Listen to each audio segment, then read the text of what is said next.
Nagbibenta siya ng basahan, tapos hirap siya maglakad. Na paano po ba kayo, tay? Na-stroke po ako na Kailan pa po? nung nakarang taon nung nag-alaga ko ng itik sa 85 lang isang tali. Isang tali. So, bali magkano sa inyo dun? Hindi ko na iniisip kung para minsan nga nag-abuna ko. At paano nag-aabono po kayo? Bakit kayo naiyak, tay? Naiyak si tatay. O bakit to? Okay lang mo yan, tay.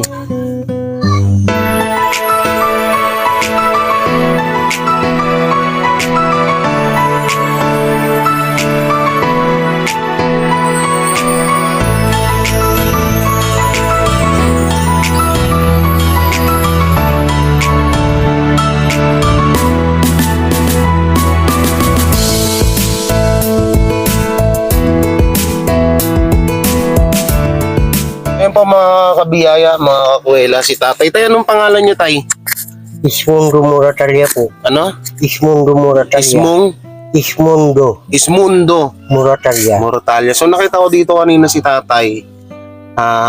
Nagbibenta siya ng basahan, tapos hirap siya maglakad. Na paano po ba kayo, tay? Na-stroke po ako na Kailan pa po?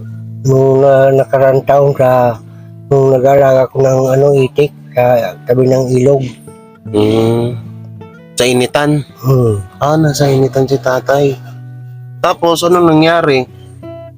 Umuwi na ako sa bahay. Hindi na ako patuloy pag-alaga ng itik.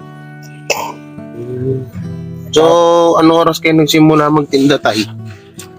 Ngayong mga taon na lang, itong mga taon na ito, pag nag-upit ng wala pa nung wala pa nung pandemic. Nagtitinda na ako ng basahan araw-araw. Magkano po tinda Ayun, niyo ayaw ko man magpapirmi ng bahay? gawa ng, para may exercise ba ako. Exercise lang. Awa ng Diyos, hindi mo na ako hindi kagaya ng iba na wala nang talagang pakinabang. So, bali, saan mo kayo umuwi ulit, tay? Diyan po sa may Akbay. Akbay. Diyan sa may malapit sa court. So, bali, ilang taon na ulit kayo? 61 po. 61. So, nung na-stroke ko kayo, Ano pa lang ako noon?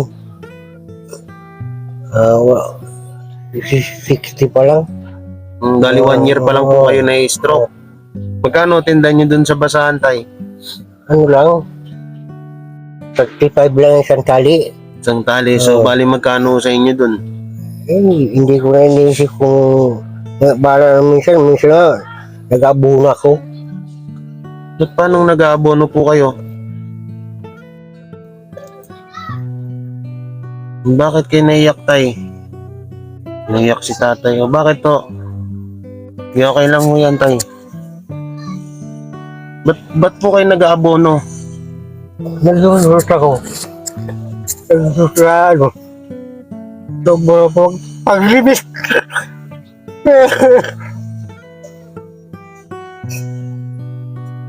Naiyak si tatay, mga kabiyaya.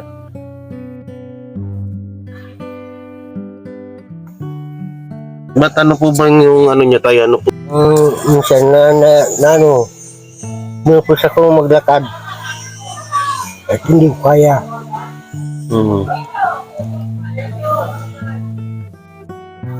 Mga anak niyo po ba, tay? Asan, tay?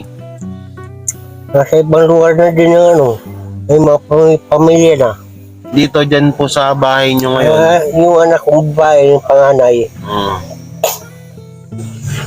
yung nagagawa ng basahan na itinitinda ko. Minsan, pag wala siyang gawa, nangangkat ako sa ibang nagagawa ng basahan. Yung nakakaano ko. So, wala ho, abali ang kasama niyo dyan, tay, yung anak niyong babae, panganay. Siya po yung nagtatahi ng mga basahan na hindi nyo nilalako nyo. So magkano, nung natanong kita kasi kanina na kung magkano kita nyo, bigla kang umiyak. Bakit babat ka po ba na luhatay? Ano po bang... Minsan wala kasing kinikita. Wala kang kinikita. Eh, di ba? Ano ba siya? Na-stroke? Oo, stroke yan. Di ba anak niyo po yung may-ari niyan? Minsan daw, nag-aabono pa daw siya. So, halimbawa, sa isang araw, magkano kinikita niyo, tay? Minsan 50. 50 pesos lang. Kasi ang mahal ng basahan ngayon. Akala ko po ba anak niyo po yung nagtatahi? Ay, inaangkat din mo. Inaangkat lang din.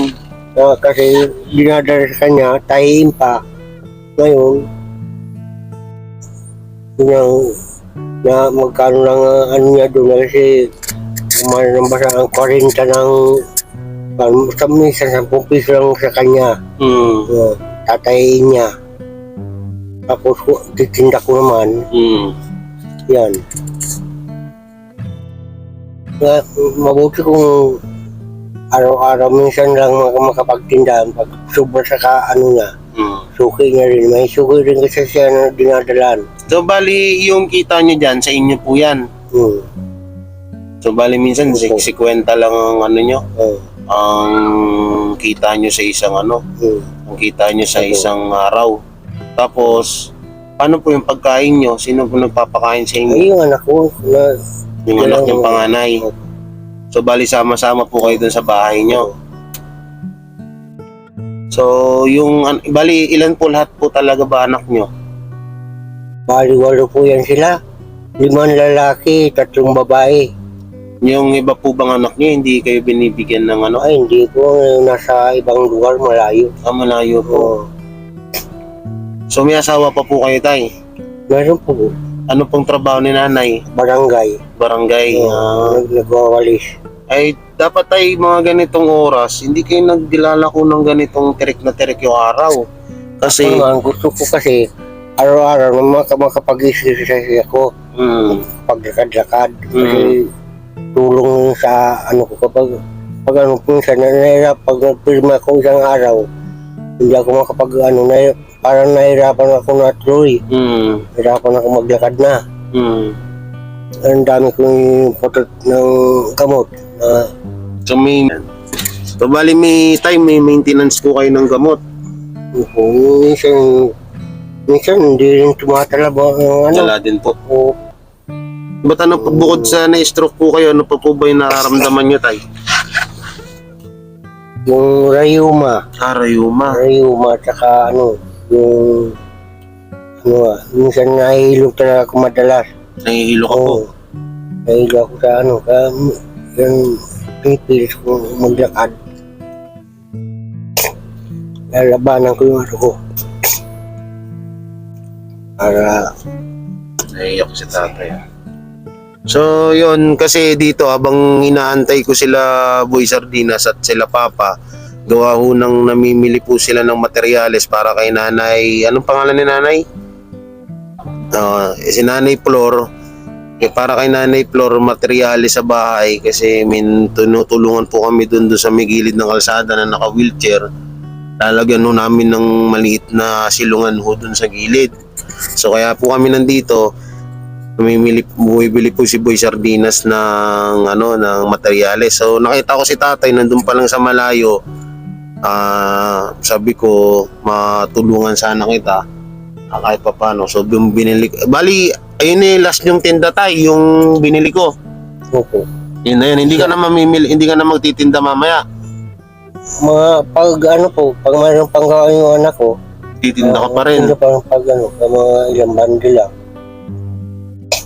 Sayang din yung So ayaw nyo pong matenga sa bahay nyo. Gusto nyo. Hindi ko lang na-gets kanina tay. Bakit to kayo naiyak dun sa tinanong ko na kung magkano kita nyo? Ano po ba? Baka pwede kong maitanong kung bakit po kayo parang naging emotional kanina. Yun nga. Minsan wala akong kinikita. Gusto ko kumita. Gawa ng kailangan makabili ng gamot. Yun ang pangulam-ulam namin. Wala akong minsan kahit pangkapi man lang sa pagkaumaga. Minsan kahit pangalmusal nyo, wala kayong pangalmusal tay? Yun ang inan ko. Bawa naman si tatay. So tay, may ano kami dito. Tol, pengi ako ng isang bigas mo ah. Bibigyan kita ng 5 kilong bigas dyan tsaka pera. Di mamaya na, tas ihatid natin siya tol. Diyan lang naman daw siya sa sangkap mo ba? Malapit sa court ng Atbay. Yan po daan sa highway. Dito lang po sa sa mga, alam niyo yung court dito sa Saan ang daan tayo? 22. Saan daan dito? Iikot po. Kung iikot po ba? Pwede? Hindi ako tayo makadaan nito, mahirap. Mahirap daanan dito. Dito talaga ang daan mo. Oo, doon. Iikot na lang. O, sige. Baba ka doon sa kanto doon. Opo. Mas malapit ka na. Opo. O, doon pa rin. Tara na, habang tumatakbo, interview mo na. Dala-dala ko yung motor eh. So yun, ihatid muna namin si tatay. So tol, pawak ka muna ng camera natin yan. May bubunutin lang Pwede ako. may motor, tapos isakay mo tatay doon sa may kanto. Tapos Tapos ihatid ko sumama siya. ka doon sa bahay niya para alam mo. Oo. Tapos sunod ka na lang sa amin. Oo, yun nga yung gagawin At natin. para makapag-umpisa na sila doon. So bali, kahit pa paano tayo, bayaran ko muna yung kinuha ko sa'yo. Hindi na, doon na sa bahay. Sama ka nga sa bahay nila. Hindi, dito na, para Tuloy mo tong video na to. Oo. Ito, hanggang doon. So tayo, ito yung, bali 35 yung nabili ko, ito 200. Tapos ibigyan pa kita ng bigas, tapos hatid ka pa namin doon ha. So yan, hatid muna natin si tatay doon sa kanila. Yan, nahatid na natin dito. Tatay, ito na yung bigas mo tayo. Eh po ba yung bahay nyo? Halika dito tayo, ito na. Ate, nakita ko sa arawan. Vlogger po ako. Nung natid ko dito, sabi ko saan nga po uwi. Ito yung ano mo.